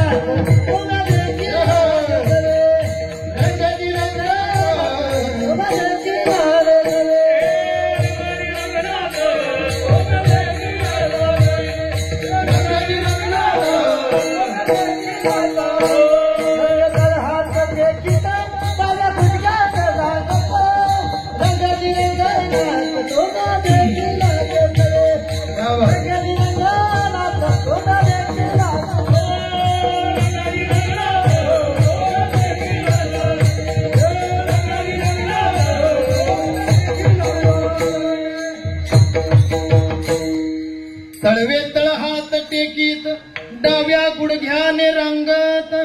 डाव्या गुडघ्यावर परमात्मा रांगू लागला. एक हात एक तळवा या धरती मातेला लावलेला आहे, स्पर्श केला. आणि अशा परमात्म्याने खोड्या करायला चालायला सुरुवात केली. महाराज आपण सांगत असतो 2 पद्धतीने लीला परमात्म्याने केल्या. कुठल्या? रांगत रंगणी चोरीत लोणी भाऊनी धरिती गवळणी हो बांधीती चरणी देती गारणी यशोदे साजणी हो.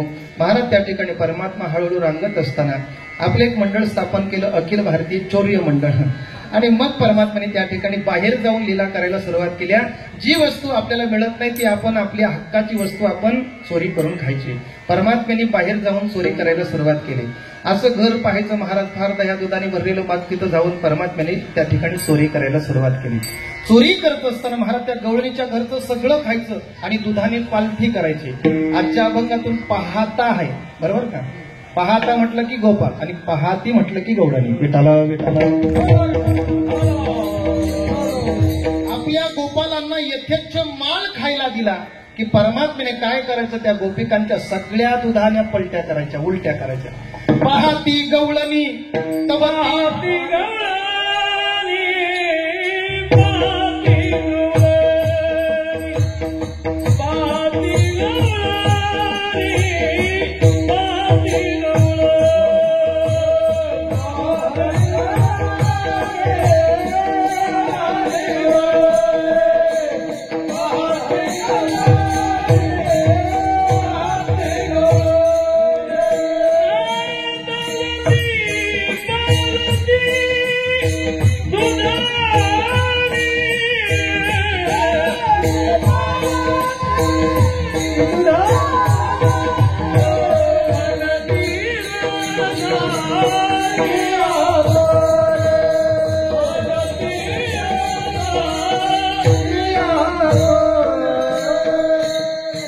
सगळी दुधाने पालथी करून सगळा माल खाऊ घालायचा आणि मग जोराने गजर करून परमात्मा निघून जायचा. सगळ्या तक्रारी यशोदा मैयाच्या घरी यायच्या. मैया अगं तुझ्या लेकराला सांभाळ, खातो तर खातो पण नासधूस करून जातो. सगळी दुधाने पालथी केली, सगळी फोडून टाकतो.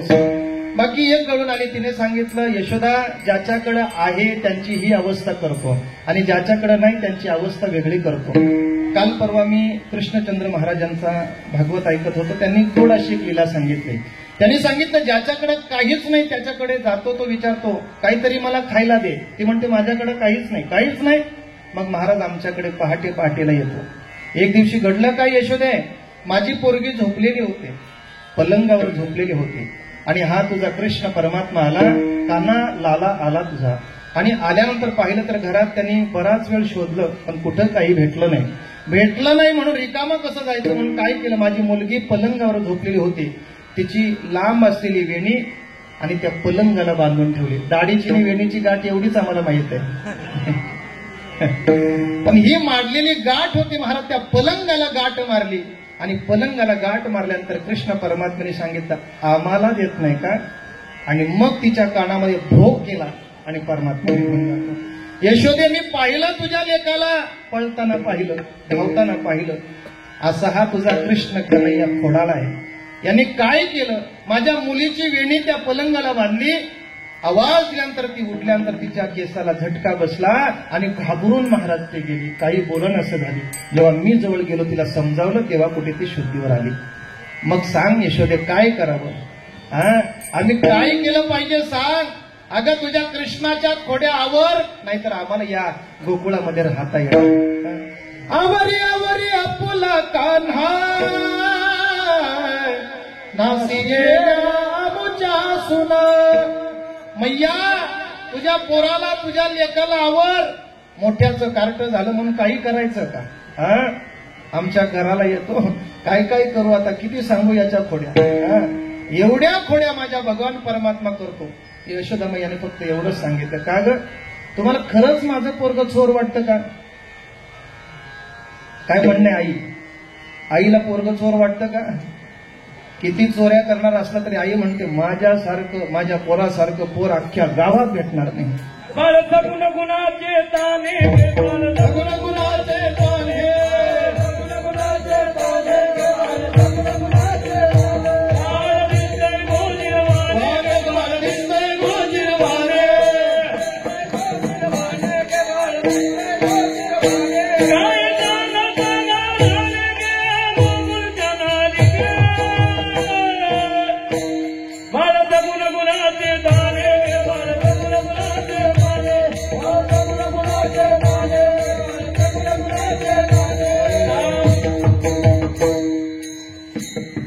अगं माझ्या पोराकडे पाहून तुम्हाला असं का वाटतं माझा पोरगा चोरी करणारा असावा?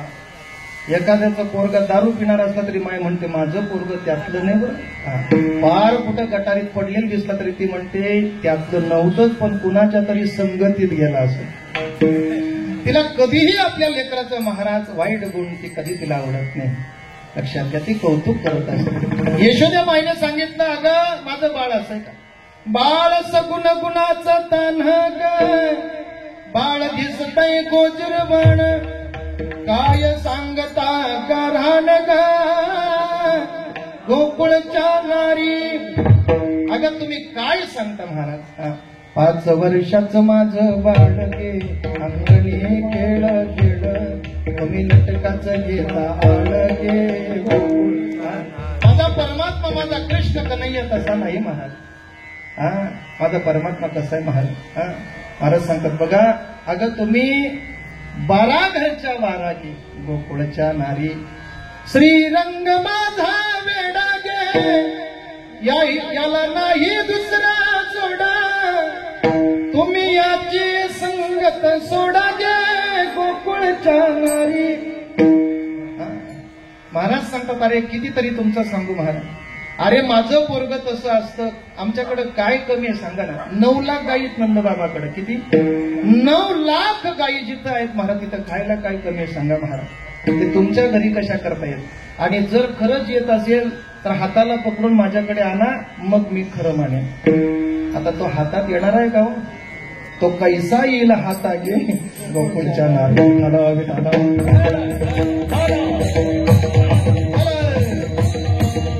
आणि एक दिवस गंमत अशी झाली महाराज, परमात्मा अंगणात खेळत असताना मग स्वतःच्या घराजवळच एक गंमत माझ्या परमात्म्याने केली. अंगणामध्ये सगळी लेकरं खेळत असताना महाराज त्या ठिकाणी जमिनीवरची मुठभर माती उचलली आणि कृष्ण परमात्म्याने आपल्या मुखात घातली. धरणी मातेला सांगितलं चिंता करू नको, तुझा भार कमी करण्याकरता हा कृष्ण आलाय. मुठभर माती तोंडामध्ये टाकली. सगळ्या पोरांनी पाहिली. बलराम दादाला सांगितलं दादा कान्हाने माती खाल्ली. माती खाल्ली. लगेच पोरं धावत गेली महाराज यशोदा मैयाला सांगायला, मैया मैया मैया कृष्णाने माती खाल्ली, तुझ्या लालाने माती खाल्ली बघ.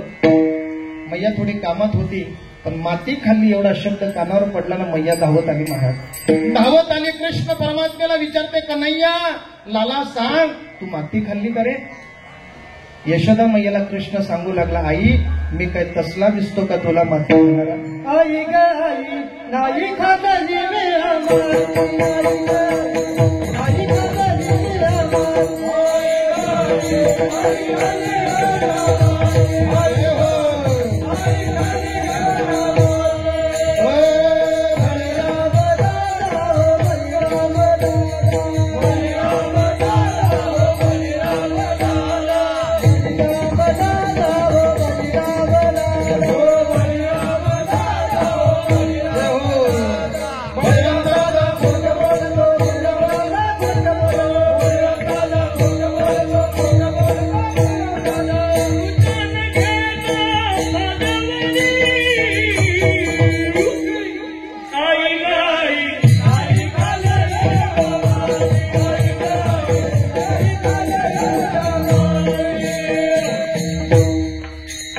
आईला कृष्ण परमात्मा सांगतो, आई मी त्यातला दिसतो का तुला माती खाणाऱ्यातला?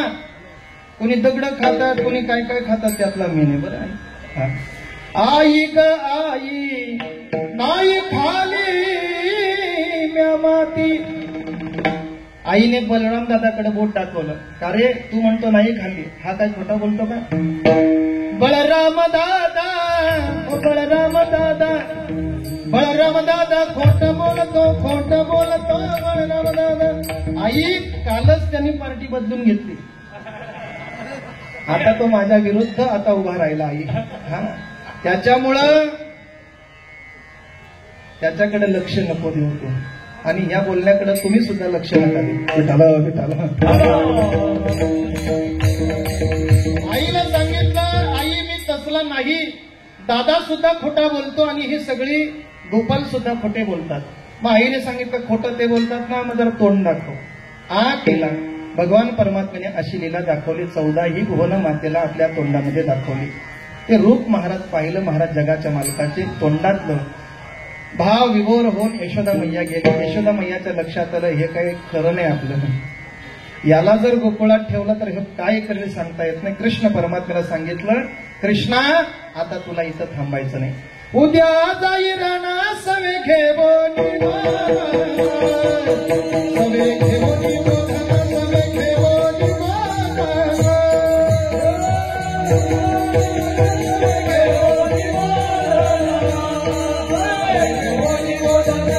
घेवोनी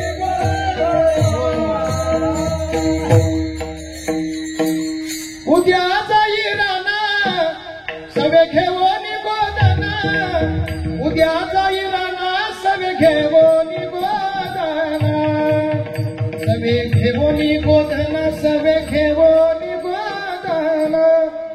महाराज त्या ठिकाणी परमात्म्याला सजवलं, नटवलं. अनेक खोड्या केल्यानंतर परमात्म्याला सजवलं. खांद्यावर कामली, हातामध्ये काठी घेतली आणि गायीच्या पाठीमागे गायी चालण्याकरता भगवान परमात्मा निघतायत महाराज. पण तिथे गेल्यानंतर सुद्धा गप्पू बसला नाही. गेल्यानंतर महाराज आपल्या मंजूळ बासरीने त्या ठिकाणी अनेकांना मंत्र मुग्ध करण्याचं काम केलं.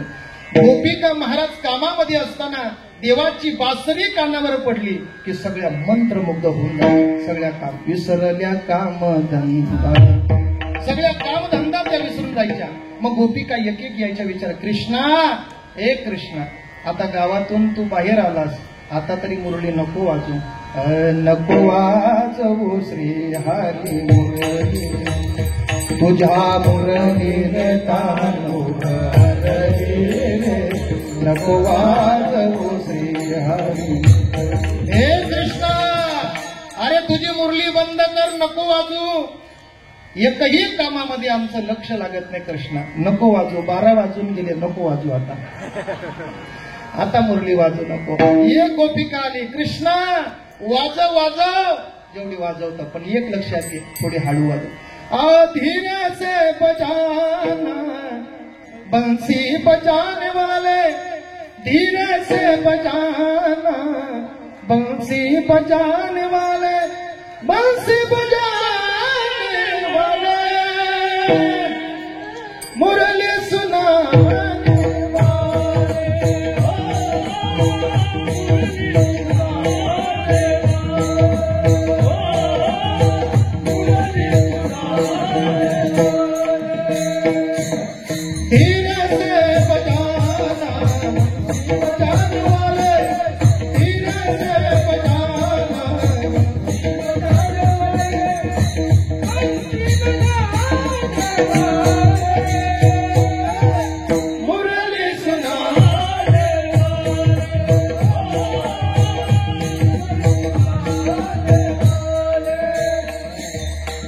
गोपिकांनी सांगितलं, महाराज तू वाजवत जा, तुझी बासरी ऐकली की आम्हाला बरं वाटतं, पण असते वाजव. याची तक्रार आहे, वाजू नको ना, आम्ही म्हणतो वाजव. धीरे से बजाना बंसी बजाने वाले. कृष्णाला महाराज अनुमती दिली वाजव, आणि कृष्णाने बंसी वाजवली की गायी वासर सुद्धा शांत बसायची. महाराज एवढी मंजूळ बासरी माझ्या भगवान परमात्म्याची. अनेक खोड्या, अनेक खेळ परमात्म्याने त्या वृंदावनामध्ये केले, आणि त्या ठिकाणी गायी राखत असताना काही लीला परमात्म्याने केल्या. आणि असं करता करता आता हे दुपारचं ऊनही तापलं आणि गोपालांनी सांगितलं, कृष्णा आता बस झालं, हल्ली भार पोटी बोल.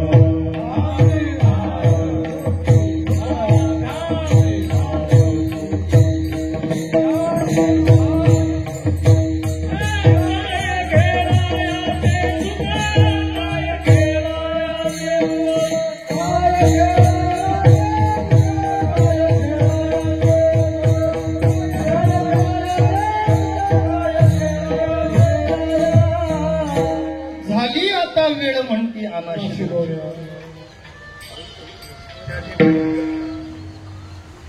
भूक लागली गोपालांना, सगळी इकडे तिकडे पाहायला लागले. कृष्णा घर्ष काहीतरी खाऊन आला असतील, आमच्या पोटाकडे बघ जरा, नाही का? तू चांगली द्वादच सोडून आला तिकडे मुकादम बाबाकडे, आमचा विचार कर ना. तुला बरं आहे महाराज, आम्हाला भुका लागलेत. आता कृष्णा परमात्मेने सगळ्यांना कमलाकार बसवले, सगळ्या शिदोऱ्या एकत्र केल्या आणि त्या ठिकाणी भगवान परमात्म्याने तो काला तयार केला. आजच्या अभंगात जसा एके ठाई काला तुका म्हणे भाविकाला, एकमेका देवमुखी सुखी घालू हुंबरी. भगवान परमात्म्याने तो काला आणि त्या गोपालांना देण्याकरता सुरुवात केली. भानुदास गीते गात प्रसाद देतो पंढरी, गोपाल कृष्ण भगवान. तो काला महाराज त्या ठिकाणी यमुना मैयाच्या तीरावर गोपालांना दिला. तोच काला आपल्या या ठिकाणी कोण गावामध्ये आपल्याला साधू संतांच्या समवेत प्राप्त होतो, हे आपलं परम भाग्य आहे. आजची ही काल्याच्या कीर्तनाची सेवा, आज या काल्याच्या कीर्तनाच्या सेवेची सांगता या ठिकाणी होत आहे. आता जशा सूचना मिळतील त्या सूचनाचं पालन करा. माझं कीर्तन झालेलं आहे. सगळ्यांनी मोठ्या प्रेमाने माझ्या ज्ञानोबाराय तुकोबारायांचं भजन करा. ज्ञानेश्वर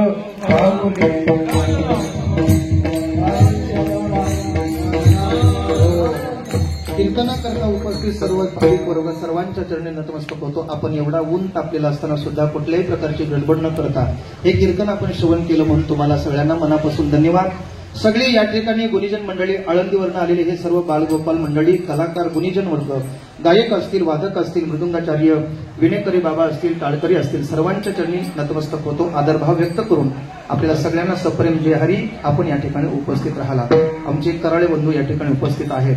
आदी करून महाराज या ठिकाणी या मंदिराचे ट्रस्ट असेल, ग्रामस्थ मंडळ असतील, आपण सगळ्यांनी तन मन धनाने सहकार्य करून हा उत्सव उत्तरोत्तर वाढवण्याचा आपण प्रयत्न केला. पारायण मार्गदर्शक आपल्या समोर उपस्थित आहेत. दत्तात्रय महाराज यांच्या मार्गदर्शनाखाली आपण ज्ञानेश्वरीचं पारायण आदी करून ग्रामस्थांच्या सगळ्यांच्या सहकार्याने गोड आपण या ठिकाणी हा उत्सव संपन्न करत आहात. आपल्याला या ठिकाणी मनापासून धन्यवाद. ही सेवा माझ्याकडे नवनाथ दादांनी सुपूर्द केली, त्यांना सुद्धा मनापासून धन्यवाद देतो. या सेवेची संधी त्यांच्याकडनं मला प्राप्त झाली. तसेच आमचे मुकादम बाबा या ठिकाणी उपस्थित आहेत, त्यांना सुद्धा मनापासून धन्यवाद. आदी करून उपस्थित सर्व गुणीजन, सरवळीचे बाबा असतील, आमचे वेळ्याचे बाबा असतील, आदी करून हे सर्वच महाराज मंडळी उपस्थित आहेत. जिथं जिथं कीर्तन असेल त्या ठिकाणी कीर्तनाकरता आवर्जून उपस्थित राहतात. आपल्याला सगळ्यांना मनापासून धन्यवाद देतो. झालेली सेवा प्रभूचरणी समर्पण करून या ठिकाणी थांबतो. जय विठ्ठल, जय जय Vitthal.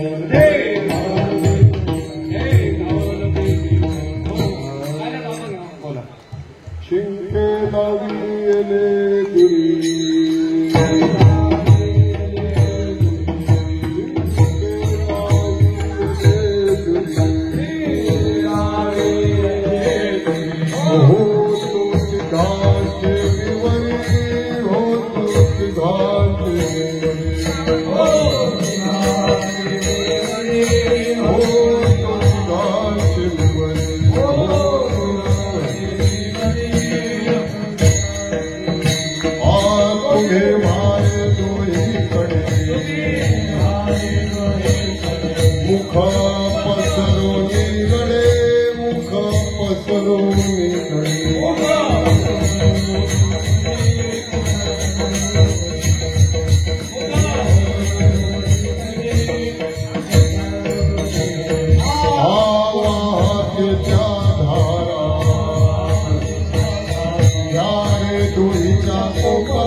Guru Rama Sajdananda Murti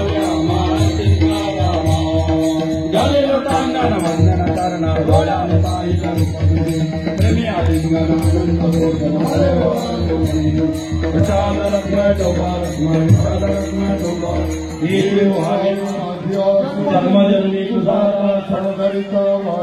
वारी चुकवणे संग सर्वकाळ अखंड प्रेमाचा चंद्रभागे स्नान तुका मागे करिता वार करी वारी चुकवणी अल्पायुष्य व्हावे कयामुळा माझ्या सकाळच्या कल्पनेची बाधा न होणे संत मंडळी सुखी राहो संकाराचा वारान लागून अभिसा माझ्या विष्णुदासा भाविका नामामुळे तयासावे कल्याण कल्पनेची बाधा न होणे काही संत मंडळी सुखी असो तुझ प्रति आहे देशील तरी आहे या संताशी मिरवी हेच मद दे आणि तुझे काळे नमाज तुकामुळे आता उदार तू होई मदती पायी संताचे या संताशी मिरवी हेच मद दे आणि तुझे काळे नमाज ज्ञानदेव तुकाराम देव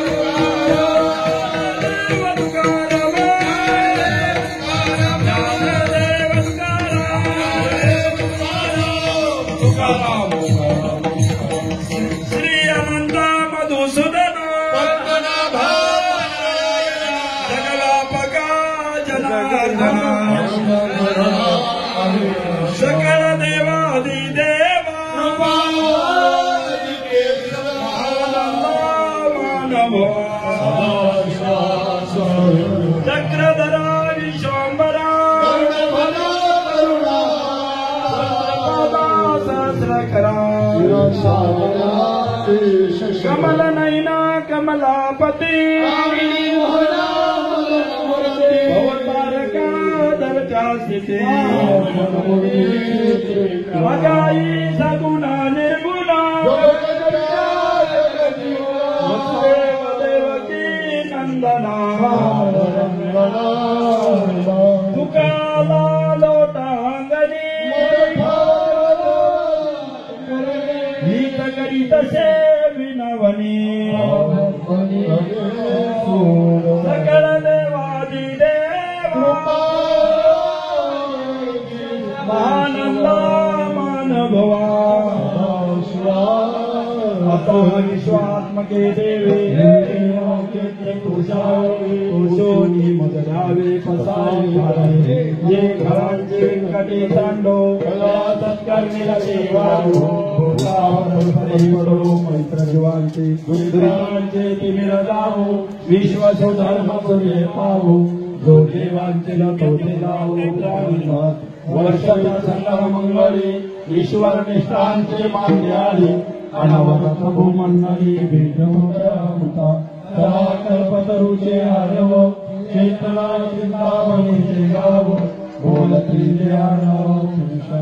चंद्रमेर आखंड देता पहिना हे सर्वांनी सदा सज्जन किंबहुना सर्व सुखे पूर्ण होनी देवकी मनिद्वादी पुरुकिया खंडित आणि ग्रंथा उपरी विशेष लोके दृष्टादृष्टरिये होवा हे तमने श्री विश्वेश्वराओ हा होनी नाम फसावो येनेवरी ज्ञानदेव सुखिया येनेवरी ज्ञानदेव येनेवरी ज्ञानदेव पुंडलीकावे विठ्ठल ज्ञानदेव पंढरीनाथ भगवान ज्ञानेश्वर जगद्गुरुकार महाराज बजरंगबली की रामचंद्र भगवान की पवन दूत हनुमान की छत्रपति शिवाजी महाराज की पार्वती पते